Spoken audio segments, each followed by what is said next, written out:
The sun spills across the turquoise water like melted gold, and the waves kiss the shore in a rhythm I've come to know by heart. From my penthouse balcony, the ocean breeze carries the faint scent of jasmine, mingling with the rich aroma of my morning espresso. I adjust the silk blouse draped over my shoulders, ivory soft, the kind of fabric I once thought belonged only to women in glossy magazines. Below, the infinity pool glitters, dotted with sunbathers who paid thousands of dollars to be here. My name is on every receipt they sign, though most of them have no idea. That's when my phone buzzes. The concierge's voice comes through, warm but cautious. "Miss Carter, your guests have arrived." There's a pause, almost as if she's bracing for my reaction. "They said you'd know them." My fingers tighten around the delicate porcelain cup. I know them, all right. I know their laughter, sharp, cutting from years ago. I know the way they once looked at me like I was invisible or worse, a punchline. I walk back inside, heels clicking against polished marble. The resort's art-lined walls mirror the life I've built. Vibrant, intentional, unshakable. Yet under the surface, there's a pulse of something else, an echo of the girl I used to be. They think they've come for a vacation. What they don't know is they've stepped straight into my world. And here I decide the rules. I take one last sip of espresso, place the cup down gently, and head for the lobby. I was 19 the summer it happened. Back then, I was just Emily Carter, a community college student from a small town in Ohio, working double shifts at a diner to keep the lights on in our rented apartment. Vacations weren't part of my vocabulary. One sticky July afternoon, I was wiping down tables when my phone buzzed. A group text from my old high school friends lit up the cracked screen. "Megan. So, we're booking Cabo. $800 each for the villa, plus flights. Who's in?" "Lacey." "Emily? You better start saving now, girl." The laughing emojis that followed felt like little knives. I typed, "I can't swing that right now." The replies came fast. "Megan, guess you'll just have to live vicariously through our pics." "Lacey. Poor Em." Literally. They didn't mean poor as in unfortunate. They meant it the way rich girls say it when they're half pitying, half mocking you. I sat there, phone in hand, the air conditioning humming weakly above me, feeling my cheeks burn.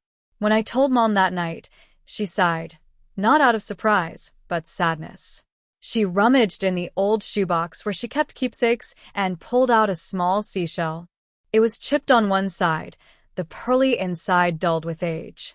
"Your grandmother found this on a beach in Florida," she said. "She always said one day, you'd stand where the world comes to you." I turned the shell over in my palm, the edges smooth from years of handling. I didn't believe her at the time. All I knew was I couldn't keep living as someone's joke. 2 weeks later, I made my first big decision. I dropped the diner's night shifts and took a second job at a local bed and breakfast. It paid less, but I learned more: how to check in guests, keep books balanced, solve problems before they became disasters. I told myself it was temporary, but deep down, I felt a flicker. That flicker was possibility. I kept the seashell in my backpack every day, even when money was tight, even when my friends' sun-soaked vacation photos filled my feed. I didn't comment. I didn't try to explain. Instead, I worked. Quietly. Determinedly. That was the summer I stopped trying to fit into someone else's plans and started building my own. That bed and breakfast in Columbus became my classroom. I learned how a handwritten welcome note could turn a tired traveler into a loyal guest. I learned how to listen when someone was angry and how to fix problems with a calm smile, even when my heart was pounding. The owner, Linda Whitmore, was in her 50s, sharp-eyed but warm, with a laugh that carried through the halls. She had built the B&B from the ground up after her divorce, and she saw something in me that I didn't see in myself. One evening, after I had handled a booking mix-up that could have gone nuclear, she pulled me aside. "You've got instincts," she said, pouring us each a cup of chamomile tea. "And instincts can't be taught. You ever think about running your own place someday?" I laughed because the thought felt ridiculous. I could barely cover my rent, let alone buy a property. But her question planted a seed. Linda started teaching me things outside my job description: how to negotiate with suppliers, how to read a profit and loss statement, even how to stage a room so it photographed well online. She let me shadow her during meetings, and when I made mistakes, she corrected me without making me feel small. After 2 years, I took a leap. I scraped together enough for a tiny one-bedroom apartment above a coffee shop in Miami, where tourism never slept. I found work at a boutique hotel as an assistant manager. The pay wasn't much, but the experience was invaluable. Miami taught me speed. Guests came from everywhere, with expectations as high as the summer humidity. I learned to juggle check-ins, event planning, vendor contracts, sometimes all in the same hour. I started networking, attending hospitality seminars, and saving every extra dollar. Then came my first big win. A small investor I met through a local business mixer, a retired pilot named Mark Daniels, offered me a partnership to renovate a rundown beach motel. The deal was risky. The place smelled like mildew, and the pool was half-drained, full of leaves. But I saw what it could be. We spent months on renovations. I painted walls, planted flowers, learned how to negotiate bulk furniture deals. I slept in one of the empty rooms some nights to save money. The grand reopening wasn't grand by anyone else's standards, just 12 freshly painted rooms, clean sheets, and free coffee in the mornings. But in the first season, we made a profit. A small one, but enough to prove it was possible. I didn't post about it. My social media stayed quiet, the occasional latte photo, a sunset here and there.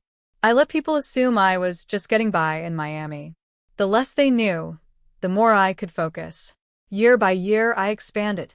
Another motel, then a small hotel, then a property overseas. Every step was reinvestment, not celebration. And one day, when an old seaside resort went up for sale, the kind of place people flew across the country to visit, I was ready. By the time the ink dried on the purchase, the girl who was too poor for vacation had become the woman who owned the destination. The lobby smells faintly of coconut and fresh lilies, my signature blend. Sunlight pours through the glass walls, catching the ripples of the infinity pool just outside. I can see them before they see me. Megan, Lacey, and 2 others from that old crowd, rolling expensive luggage behind them, sunglasses perched like crowns. They're dressed in breezy linens, gold sandals, and that same air of casual superiority I remember too well. They approach the check-in desk, chatting loudly about the 5-star resort they found online. The concierge glances at me, uncertain. I nod, walking forward. My heels click across the polished marble floor, each step steady, deliberate. "Welcome to Coral Vista Resort," I say, my voice calm but carrying. "I'm Emily Carter, the owner." For heads turn. At first, they don't react. It's as if the word owner doesn't compute. Then Megan blinks, her lips parting. "You own this," she says, her voice just above a whisper. "Yes," I reply simply, letting the moment stretch. "Every room, every tile, every palm tree you'll be Instagramming this week." Lacey forces a laugh, though it lands flat. "Wow, that's unexpected." "Life's full of surprises," I say, smiling without warmth. "Let me show you to your suite." I lead them through the lobby, pointing out the local artwork, pieces I personally commissioned from island artisans. The marble under our feet was imported from Italy. The rooftop bar serves cocktails infused with herbs from our own garden. Every detail, every choice, came from years of decisions they'll never know about. Their voices drop as they take it all in. Megan lingers at the panoramic window, staring at the ocean. Lacey touches the embroidered throw pillows like she's testing reality. When we reach their suite, a sprawling oceanfront room with floor-to-ceiling glass, I hand them the key cards. "Just so you know," I say lightly, "your stay includes access to all amenities and a personal tour if you'd like to hear how this place came to be." Megan glances at Lacey. Neither speaks. I could stop there. Let them stay awkward and silent. But I don't. I lean casually against the doorframe, the same way they once leaned against their privilege. "Do you remember," I begin, "that summer you all went to Cabo? The group chat? The laughing emojis?" Lacey looks away. Megan swallows hard. "I couldn't afford it," I continue. "At least not then. And you made sure I'd never forget it. No one speaks. The sound of the ocean filters in, calm and steady, as if the tide itself is listening. Well, I say, straightening, I guess I kept my promise to myself. If I was ever going to take a vacation, I'd make sure I never had to ask anyone if I could afford it. The truth lands like a quiet wave, not crashing, but unstoppable. Megan finally meets my eyes. Emily, we didn't mean. You did, I say softly but firmly. And that's fine. It made me work harder. I step back into the hallway, my smile returning, this time genuine for myself, not for them. Enjoy your stay, I tell them. You've already paid in full. I turn and walk away, heels clicking, head high, leaving them in a room worth more per night than my entire rent for a year back then. The girl they mocked for being too poor for vacation is the woman who hands them their room keys. And I wouldn't trade this moment for anything. The next morning, I find them at the breakfast terrace, seated under the shade of a white umbrella. Megan is stirring her latte, Lacey is scrolling her phone, the other two are quietly eating tropical fruit.